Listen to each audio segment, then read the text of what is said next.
ભારતના બંધારણમાં એક એવો ભાગ છે જેને ડૉક્ટર B.R. આંબેડકરે નવતર વિશેષતા એટલે કે એક નોવેલ ફીચર કહી હતી. જ્યારે બંધારણના એક મહાન વિવેચક ગ્રેનવિલ ઓસ્ટિને તેને બંધારણનો અંતરાત્મા કહ્યો. આજે આપણે એ જ વિષય પર ઊંડાણપૂર્વક ચર્ચા કરવાના છીએ.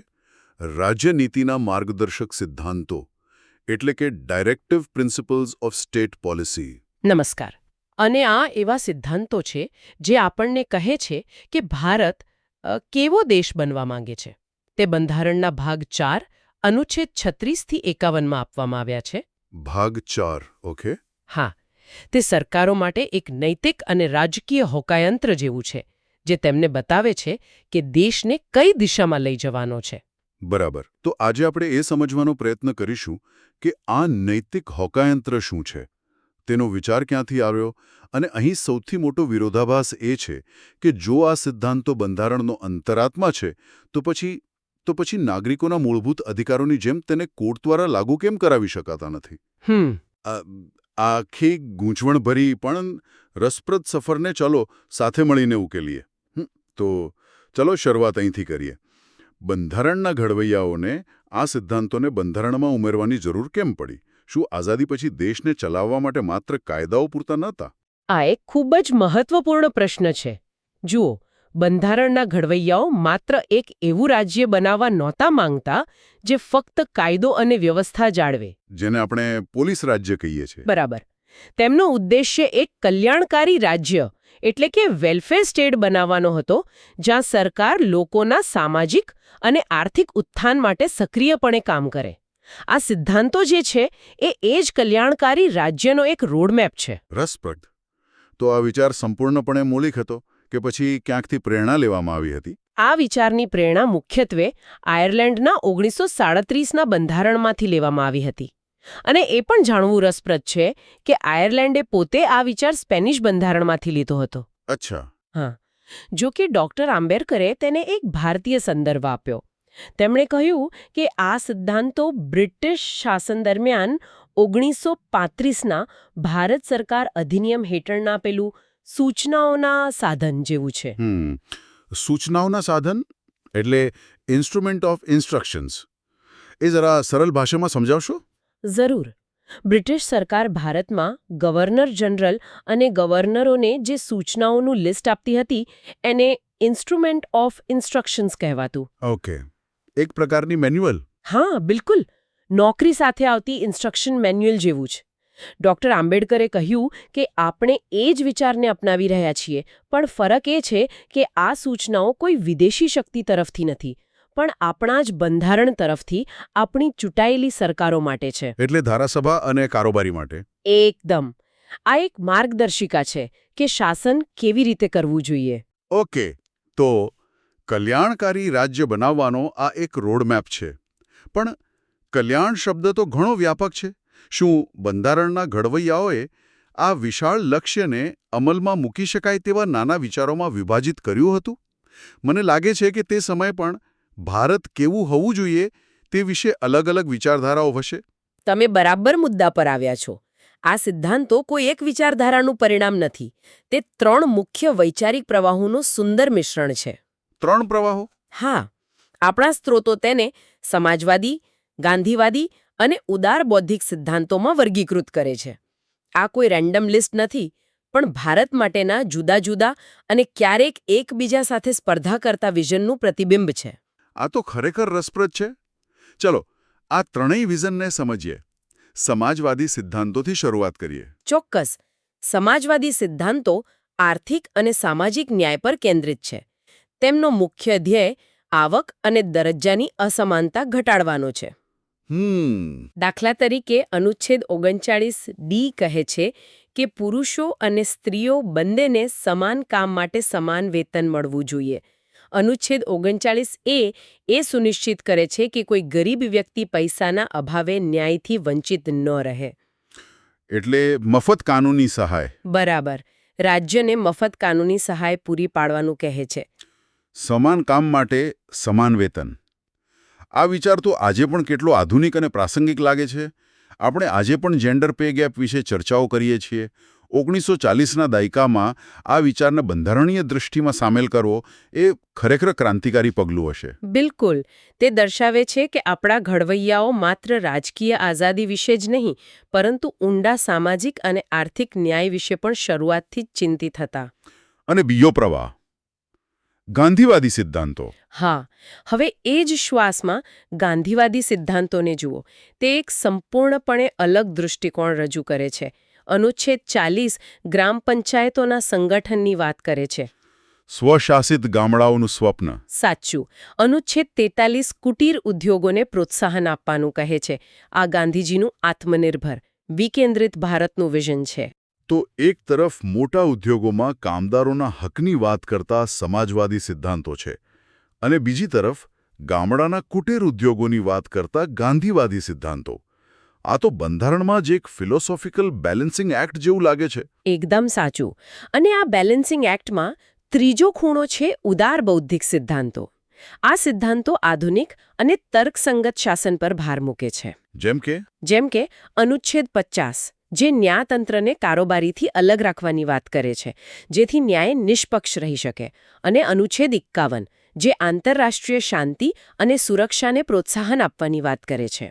અને પેલો સૌથી ચર્ચિત? હા, સૌથી વધુ ચર્ચિત અને વિવાદાસ્પદ અનુચ્છેદ 44 સમગ્ર દેશ માટે સમાન નાગરિક સંહિતા, એટલે કે યુનિફોર્મ સિવિલ કોડ. એક મિનિટ, અહીંયા મને એક વિરોધાભાસ દેખાય છે. અનુચ્છેદ 307 કહે છે કે આ સિદ્ધાંતો દેશના શાસનમાં મૂળભૂત છે, પણ છતાં જો સરકાર તેને લાગુ ન કરે તો આપણે કોર્ટમાં નથી જઈ શકતા. તો પછી બંધારણના ઘડવૈયાઓએ આવા શક્તિશાળી લક્ષ્યોને કાયદાકીય રીતે દાંત વગરના કેમ બનાવ્યા? એવું નથી લાગતું કે આ તો જાણી જોઈને અવગણવા માટે જ બનાવવામાં આવ્યા હોય? આ પ્રશ્ન બંધારણ સભામાં પણ ઉઠ્યો હતો, અને તેની પાછળ ખૂબ જ વ્યવહારુ કારણો હતા. જેવા કે? પહેલું અને સૌથી મોટું કારણ હતું સંસાધનોનો અભાવ. નવા સવા આઝાદ થયેલા દેશ પાસે આ બધા આદર્શોને તરત જ લાગુ કરવા માટે પૂરતા પૈસા નહોતા. બીજું, દેશમાં અત્યંત વિવિધતા અને પછાતપણું હતું. આ સિદ્ધાંતોને ફરજિયાત બનાવવાથી દેશ પર એક અસહ્ય બોજ આવી જાત.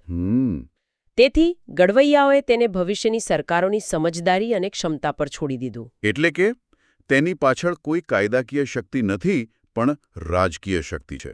બરાબર. એની પાછળની અસલી શક્તિ જનમત છે.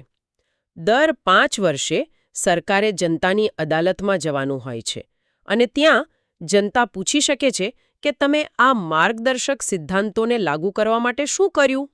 જોકે ટીકા તો થઈ જશે. ખૂબ. ટીકાકારોએ આની ખૂબ મજાક ઉડાવી હતી. બંધારણ સભાના એક સભ્ય કેટી શાહે તેને એક એવો ચેક કહ્યો હતો જે બેંક પોતાની સુવિધા મુજબ જ વટાવી શકે. વાહ, આ તો ખૂબ જ સચોટ, ભલે ને થોડું કટાક્ષપૂર્ણ હોય, પણ કહેવાની રીત છે. તે ઉચ્ચ આદર્શો અને જમીની વાસ્તવિકતા વચ્ચેના તણાવને સંપૂર્ણ રીતે પકડી પાડે છે. હા, જાણે કે તમારી પાસે એક યુટોપિયન સમાજ માટે શોપિંગ લિસ્ટ હોય, પણ પાકેટ ખાલી હોય. બરાબર. ટી.ટી. કૃષ્ણાચારી તો તેનાથી પણ એક ડગલું આગળ ગયા.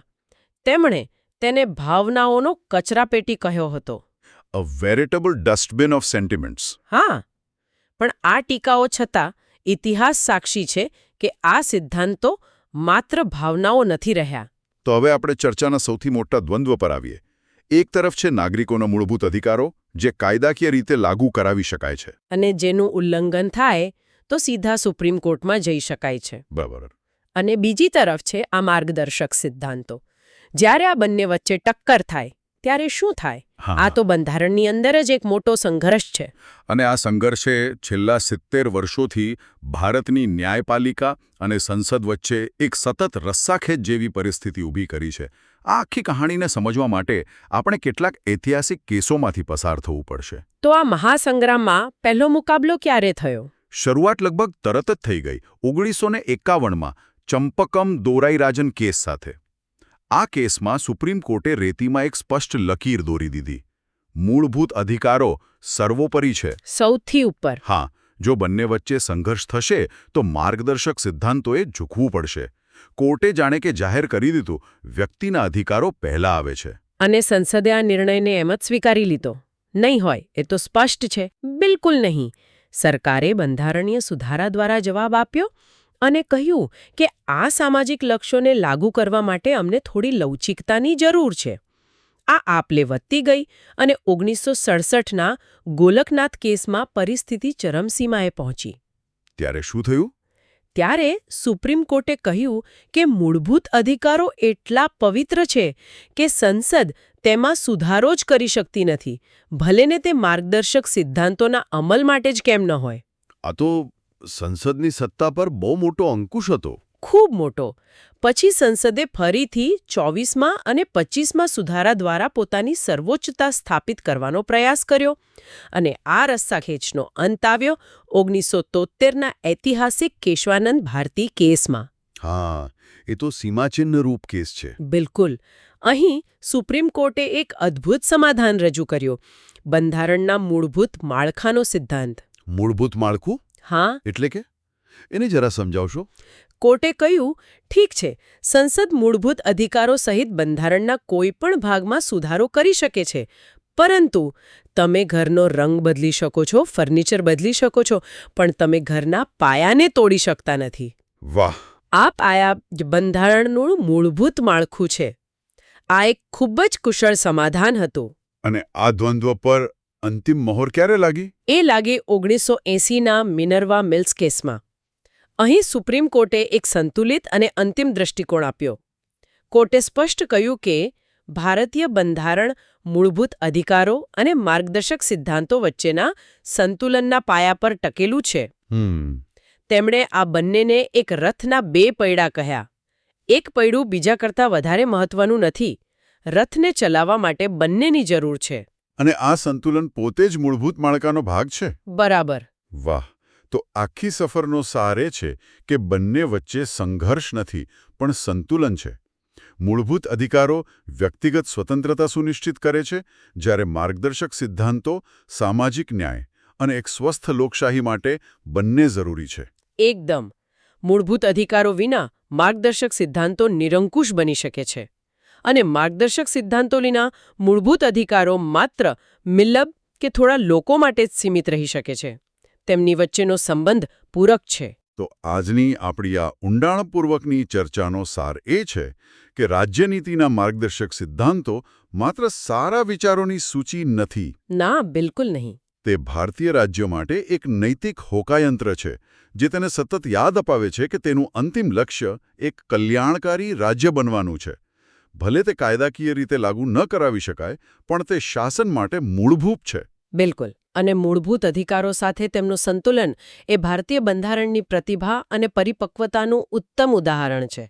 તે એક જીવંત દસ્તાવેજ છે જે વ્યક્તિ અને સમાજ વચ્ચેના નાજુક સંબંધને સતત સંતુલિત કરતો રહે છે. અને હું શ્રોતાઓ માટે એક વિચાર સાથે આ ચર્ચાને સમાપ્ત કરવા માંગુ છું. આપણે જોયું કે સરકારે આ સિદ્ધાંતોને લાગુ કરવા માટે લઘુત્તમ વેતન અધિનિયમ, પંચાયતી રાજ, સમાન વેતન જેવા ઘણા કાયદા બનાવ્યા છે. પણ જો આપણે આ સિદ્ધાંતોને બંધારણીય રિપોર્ટ કાર્ડ તરીકે જોઈએ, તો આઝાદીના આટલા વર્ષો પછી દેશ સામેના સામાજિક આર્થિક પડકારોને જોતા સરકારોનું પ્રદર્શન કેવું રહ્યું છે?